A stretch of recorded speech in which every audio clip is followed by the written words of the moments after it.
Hey, in this video we're going to show you how to build a mobile planter box on wheels with a built-in umbrella stand so you can have shade anywhere you need. So let's get into it. To make this planter box, all you need are some basic supplies like wood, a saw, brad nails, and some exterior screws, some caster wheels, and surprisingly, some plumbing parts. We put together some step-by-step instructions on how to build the frame so that even beginners can easily follow along. So grab your supplies and let's get building. And if at any point during the process you need help or want access to these simple build plans for free, give this video a thumbs up and feel free to ask us questions in the comment section below. To make this build process as simple as possible, we like to cut all of the wood at the same time, similar to an assembly line, so that we're repeating the same task to make the whole project go smoother before we actually get started with building the box. Our finished planter box measures 24.5 inches across, and we made the following cuts. First of all, we're going to cut the 5.5 inch wide cedar fence picket, and we're going to cut 12 of those 23.5 inches long. Next, we're going to cut our 2x4 cedar board, and we're going to cut 4 at 15 inches long, 6 at 23.5 inches, and then 2 at 19 inches, and 2 at 16.25 inches. And our final board we're going to cut is the 3.5 inch cedar picket, and we're going to cut 8 of those at 24 5/8 and 8 at 11.25. All right, now that all the wood is cut to size and all our supplies are on hand, let's get this planter box built. We're going to start by building the two sides, and we're going to place 2 of the 15-inch 2x4 cedar boards on our work table and brush with exterior wood glue. Then you'll want to align each side of the 3 5.5 wide cedar pickets with the 2x4 boards. The 2x4 board will be 1.5 inches shorter than the 3 cedar pickets. This will allow the bottom of the planter box to be flush with the sides. Then secure the cedar boards to the 2x4 with exterior screws. We place 3 screws into each picket on each side and repeat the other set of 3 5.5 cedar pickets and the remaining 15-inch 2x4 boards for the other side of the box. Place the 2 constructed sides vertical on the work surface. Then spread wood glue on the 2x4 boards. Place 3 5.5 inch cedar pickets on the 2x4 boards, aligning the boards with the sides and flush with the top. We found it easier to keep everything aligned if we placed a clamp on the first boards. Then attached each 5.5 inch cedar picket to the 2x4 boards on each side. Repeat for the other side of the planter box.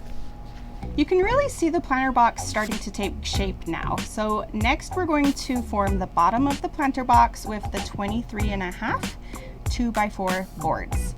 We placed wood glue on each cut end of the 2x4 boards and held them flush with the bottom of the box. Then we secured them to the planter box with the wood screws. We did leave an 1/8 of an inch gap between each 2x4 board to allow for drainage.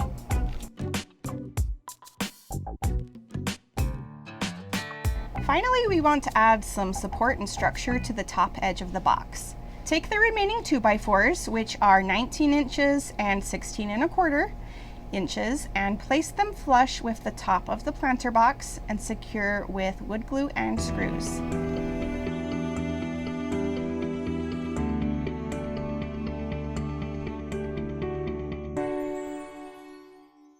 Now that the structure of our planter box is built, it's time to pretty it up a bit with 3.5 inch cedar boards. So we're going to align the 24 5/8 inch trim board flush with each side and the top, and then we're going to secure it with some wood glue and 2-inch brads. Now, because we're adding casters to our planter box, we want to camouflage them with the trim along the lower edge. To align the lower edge of the 3.5 inch cedar pickets, we're going to place a scrap of 2x4 board on the bottom of the planter box, and then we're going to align the trim board with the scrap of 2x4. This will give you an 1.5 inch overlap at the bottom of the planter box, and this is going to conceal the casters. Then we're going to secure that board in place with wood glue and 2-inch brads. Finally, we're going to add the 11.25-inch trim boards on each side of the planter box.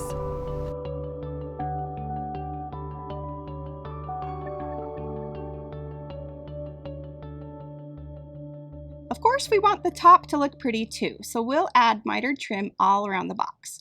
For this part, we don't have exact measurements because each side can vary just a little bit. So we cut a 45-degree angle on one end of the 3.5-inch cedar board.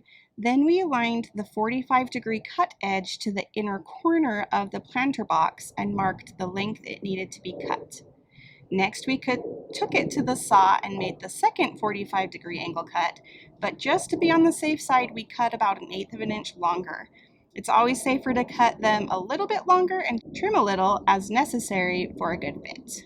We did this with all 4 sides of the planter box, then we adjusted each of the sides and trimmed as necessary until we had a pretty good fit. So if you're a pro at mitered corners, because we're not, share your tips with us down in the comments. Once we were happy with the mitered corners, we removed one board at a time, applied glue and placed it back into place, and then secured each with 2-inch brads. Again, our corners are not perfect, but we have a way to fix them. It's just our little hack. You're going to place wood glue into the seam and then press the cedar sawdust into the gaps and then brush off the excess with your fingers. It does a great job filling in the seam and matches the color of the wood perfectly. To make our planter box easier to move and make it mobile, we are going to add swivel casters. We mounted them about 1.5 inches from the edge of the planter box. Just make sure that you rotate your wheels around to see if it has enough clearance.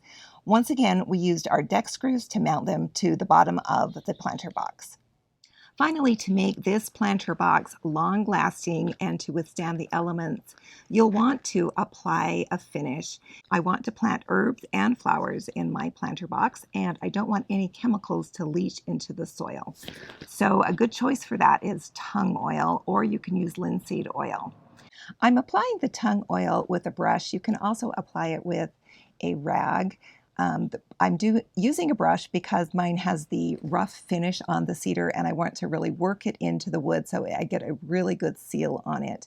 You apply it to the wood and then you're going to let it sit for about 40 minutes. And then you'll come back and wipe off any excess that is still puddled up on the wood. And then you'll let it dry for 4 to 48 hours before applying a second coat of tung oil. Finally, you'll want to line your planter box with a landscape fabric. This is super easy to do. Just measure around your box, cut the landscape fabric, and secure it in place with a staple gun. Not only will the landscape fabric protect your box from rot, but it will keep your soil in the box as well. So the last addition to our planter box is an umbrella, so that means we need some sort of stand built into this box. We considered lots of options, and what seemed to work best of all things was a toilet flange and a 1.5-inch ABS pipe. The toilet flange will easily attach to the bottom of the planter with screws, but the circumference of the flange is 3 inches. So to make the pipe fit, we needed a bushing that will take the 3 inches down to 1.5. Thank goodness for those helpful employees at the hardware store who helped us find what we needed. So to secure the ABS pipe to the bushing and flange, you'll use ABS cement.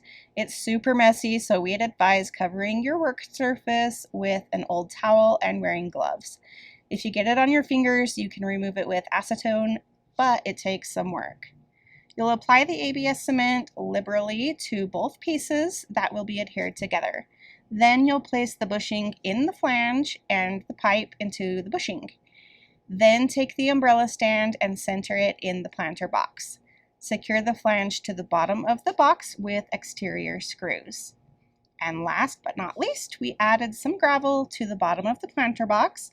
Not only will the gravel add weight and give the umbrella more stability, but it will also help with the drainage. Good drainage makes for happy plants. We love that it adds form and function to our outdoor living space, and what we love most is that we can easily wheel it around the patio wherever we need a little bit of shade. It's really going to make a huge difference when we're entertaining in our backyard. And by our, I mean hers, because her yard's better. Using just a few tools and some basic materials, you too can build a mobile planter box with an umbrella so you can have mobile shade around your backyard. So why not get started today? And if you'd like a copy of our digital download of the plans for this, drop us a comment. Hit that like button and tap the notification bell so you're the first one to know when our new videos come out. And up next, we're going to share our viewer favorites for simple outdoor projects you can do at any skill level. So don't miss out on all the fun. Tune in and let's get creative. And together, we'll bring our homes to the sunny side of the street. Thanks for watching. We'll see you in the next one.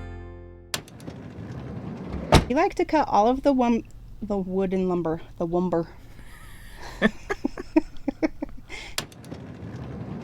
Last addition to our planter box is an umbrella.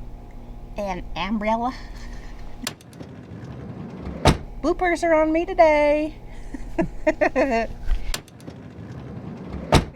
Okay, you ready? I hope you don't push me right into it. Well, okay, ready? Okay, yeah.